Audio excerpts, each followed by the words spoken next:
Take our lead, let's help you make your mark. Our goal is your satisfaction. Let us show you the way. Mike Holmes was sued for millions by the CEO of his own company.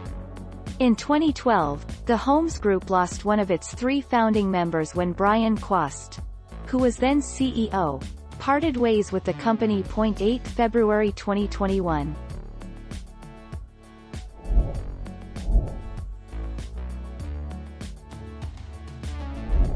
Make your mark, take our lead. The couple had a happy marriage that yielded 3 children, Amanda, Sherry, and Mike Jr. Unfortunately, the economic recession in the early 90s hit Mike's business hard. His business struggles also caused problems at home. Consequently, Mike and Alexandra grew apart and ended their marriage. 2 September 2020. Thank you for watching. Please subscribe and hit the bell notification.